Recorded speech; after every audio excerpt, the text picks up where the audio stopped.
Assalamualaikum warahmatullahi wabarakatuh. Bismillahirrahmanirrahim. Alhamdulillahilladzi khalaqas samawati wal arda wa ja'ala adh-dhulumati wan nur. Asyhadu an la ilaha illallah wahdahu la syarika lah. Wa asyhadu anna sayyidana Muhammadan 'abduhu wa rasuluhu sallallahu alaihi wasallam. Amma ba'du fala hawla wa la quwwata illa billahil aliyyil azim. Saudara-saudaraku rahimakumullah. Alhamdulillah kita bisa bertemu kembali dengan ungkapan dengan nuansa yang penuh semangat untuk senantiasa memperbaiki diri, membenahi hati, dan terus ini kita lakukan sampai kita benar-benar menghadap kepada Allah Subhanahu wa taala, akhirnya dengan hati yang selamat dan kita diterima di sisinya dan mendapat ridhonya. Amin Allahumma amin. Saudara-saudaraku rahimakumullah. Kesempatan yang lalu saya sampaikan bahwasanya kita dalam beramal itu harus senantiasa dengan tuntunan yang telah ditetapkan oleh Allah Subhanahu wa taala, oleh Rasulullah SAW. Dalam beramal pun baik itu berupa amal yang dilakukan oleh hati, oleh akal pikiran, oleh lisan, oleh anggota tubuh, semuanya yang kita lakukan, aktivitas apapun, kegiatan apapun, semua harus atas dasar tuntunan dari Rasulullah, dari Allah Subhanahu wa taala. Untuk kali ini saya akan singgung tentang amal yang dilakukan oleh akal pikiran atau oleh hati. Bahwasanya kita diberi panduan, diberi tuntunan, jadi tidak setiap sesuatu itu atau tidak segalanya boleh kita pikirkan.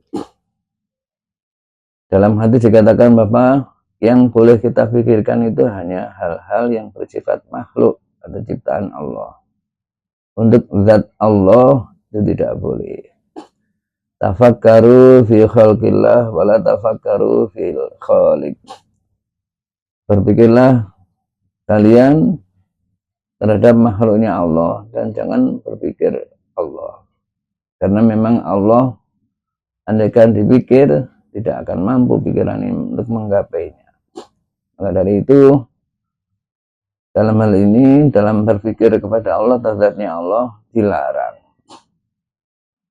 Karena keterbatasan akal pikiran kita. Maka di saat sedang terbersit untuk berpikir kepada Allah, secepat mungkin segera kita kembalikan bahwa laisa kamitslihi syai'un wa huwas samiul alim. Jadi segala apa yang terbesit dalam benak kita tentang Allah, misalnya Allah itu bagaimana, Allah itu apa, Allah itu, maka sesegera mungkin kita kembalikan laisa kamitslihi syai'un, bahwa Allah itu tidak seperti apa, Allah tidak, pokok yang berhubungan dengan zat Allah tidak bisa kita bayangkan. Karena sekali lagi bisanya kita membayangkan, tentu bayangan itu adalah makhluk. Kita bisa membayangkan, bisa menggambarkan gambaran-gambaran kita, itu pula adalah makhluk. Misalnya Allah besar, Allah maha besar. Seberapa besarkah Allah itu? Sekian besarkah Allah itu? Maka gambaran-gambaran itu adalah gambaran-gambaran makhluk. Karena kita bisa membayangkan, bisa menggambarkan, maka materinya atau objeknya kita bayangkan itu semua adalah makhluk. Maka dari itu, sekali lagi di saat sedang terbesit untuk membayangkan itu, secepat mungkin kita segera kita kembalikan, laisa kamitslihi syai'un. Allah tidak sebagaimana makhluk. Atau dalam sifatnya mukhalafatuhu lil hawadisi, bahwa Allah tidak sama dengan makhluk. Sementara kita hanya bisa menggambarkan makhluk atau gambaran-gambarannya berupa makhluk, tentu tidak akan sesuai, tidak akan pas untuk Allah.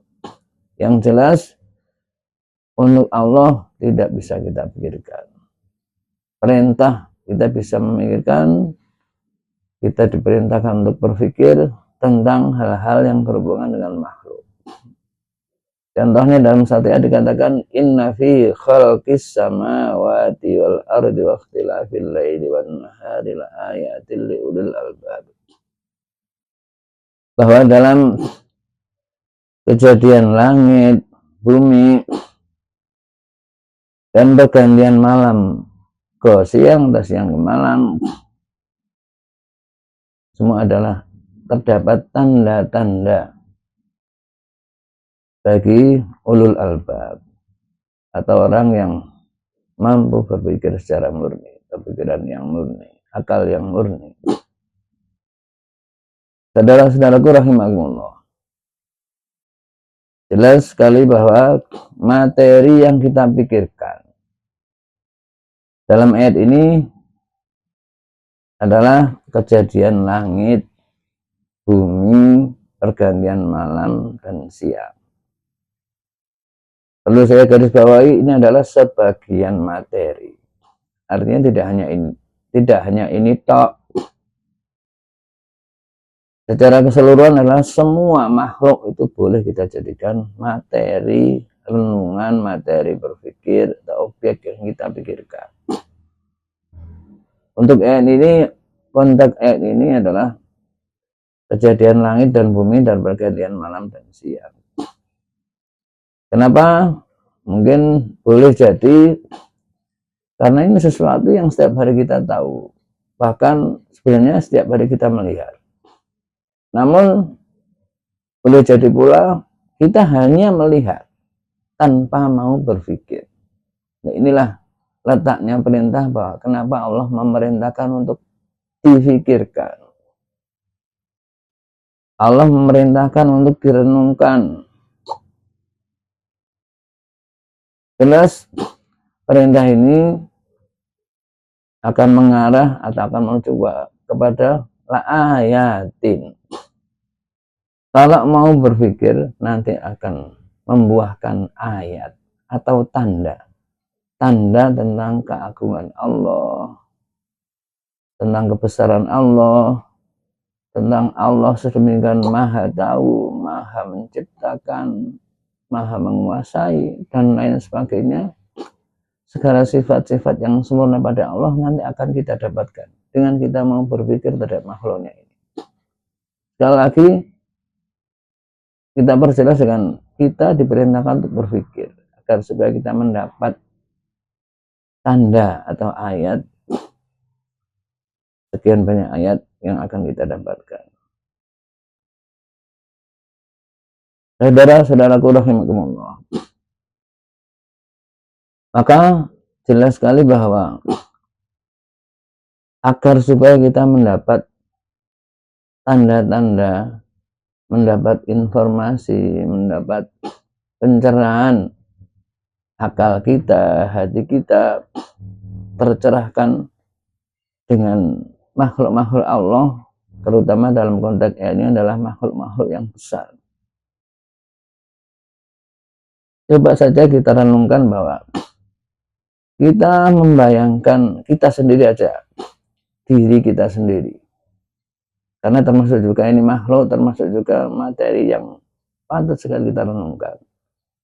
Kita bayangkan dalam diri ini, menurut ilmu biologi, sekian banyak unsur-unsur yang terkait dalam diri ini. Sekian banyak sel, jutaan sel, otot, tidak sekian banyak yang membentuk tubuh ini, mulai dari zat cair, mulai dari segala sesuatu yang akhirnya terbentuk dalam bentuk onggoan manusia, onggoan daging akhirnya membentuk manusia. Dan ini dikategorikan ahsani takwim, sebaik-baiknya bentuk.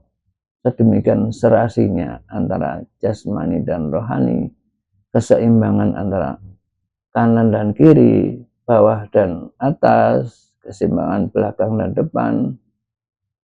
Ini tercermin dari kita sendiri, bentuk kita sendiri. Bagaimana jelas dalam ayat laqad khalaqnal insana fi ahsani taqwim. Bahwa yang namanya manusia termasuk kita adalah sungguh Allah menjadikan dalam sebaik-baik bentuk. Dan kita akan mendapatkan ayat atau tanda-tanda kebesaran Allah kalau kita mau berpikir, kalau kita mau merenung. Dan ini akan berdampak, akan menyadarkan kita bahwa sedemikian agungnya Allah, sedemikian hebatnya Allah, sedemikian pintere Allah. Allah itu Tuhan kita yang menciptakan kita, menciptakan segala sesuatu. Artinya kita harus bangga, kita harus bersyukur, kita harus sedemikian memuliakan, mengagungkan Tuhan yang kita sembah, Allah. Artinya tidak sebagaimana Tuhan-Tuhannya selain kita. Dan sekian banyak orang di luar kita, orang musyrik, orang kafir, orang ateis. Na'udzubillah. Mereka menganggap selain Allah itu dipertuhankan. Mereka menganggap berhala itu Tuhan, menganggap matahari itu Tuhan, menganggap makhluk yang diyakininya Tuhan. Na'udzubillah. Jelas itu bertentangan dengan kita sebagai umat Islam yang menuhankan Allah. Juga jelas bertentangan dengan fitrah, kefitrahan kita. Bahwa sebenarnya kita dilahirkan dalam kondisi fitrah. Kondisi kita bersih dari syirik, munafik, kekufuran. Dan itu senantiasa akan tersemat dalam diri kita. Sekali lagi setiap kita punya kefitrahan. Hanya kadarnya yang tidak sama.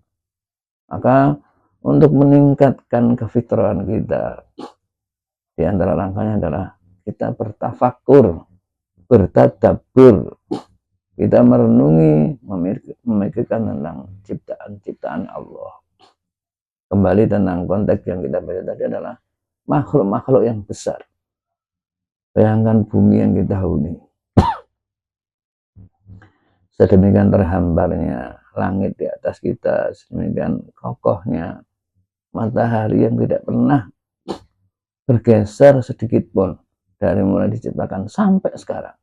Berapa juta tahun, berapa miliar tahun keberadaan matahari tidak pernah bosan, tidak pernah ngambek, tidak pernah putus asa. Subhanallah. Tentu jelas semakin kita gaungkan, semakin kita dengungkan tentang nuansa alam, tentu ayat-ayat dari Allah akan semakin terbuka. Kita akan semakin tercerahkan, kita akan semakin bertambah imannya, semakin mantap hati kita dalam mengabdikan diri kepada Allah, menyembah kepada Allah. Akhirnya kita akan mengatakan Rabbana ma khalaqta hadza batila. Setelah yang Kau ciptakan ya Allah tidak sia-sia. Saudara-saudaraku rahimakumullah. Sekali lagi marilah kita bersama-sama dalam rangka menjalankan perintah Allah, diperintahkan untuk berpikir. Materinya berpikir yaitu makhluk-makhluk Allah. Dalam rangka merenung, itu yang diperintahkan Allah. Lantas kita tingkatkan dengan yang namanya berzikir. Kalau kita mau demikian, kita akan dinobatkan Allah sebagai ulul albab. Karena hanya ulul albab lah yang akan mampu mencerna, mampu menerima, mau menerima ayat-ayat dari Allah. Siapakah ulul albab? Alladzina yadhkurunallaha qiyaman wa qu'udan wa 'ala junubihim yatafakkaruna fi khalqis samawati wal ardi. Itu orang-orang yang senantiasa mau berzikir, mau mengingat Allah. Entah dalam kondisi berdiri, duduk, terlentang, atau tidur. Kemudian berpikir kepada makhluk Allah, penciptaan langit, bumi, dan lain sebagainya. Sekali lagi, ukuran ulul albab adalah orang-orang yang mau berzikir dan mau berpikir. Tentang materinya, kalau zikir adalah kepada Allah, kalau fikir adalah kepada makhluk Allah. Demikian, saudara-saudaraku, rahimakumullah. Semoga sekelumit ini membawa pencerahan, membuka hati kita, pikiran kita, untuk mematuhi perintah Allah, untuk mau berpikir, akhirnya akan membuahkan ayat-ayat tentang kebesaran Allah, keagungan Allah, kepintaran Allah, dan segala sifat yang sempurna dalam Allah. Dan kita juga mau senantiasa berzikir kepada Allah. Semoga kita dimudahkan untuk berzikir dan berpikir. Akhirnya kita benar-benar masuk golongan orang ulul albab. Amin Allahumma amin. Wal afu minkum. Assalamualaikum warahmatullahi wabarakatuh.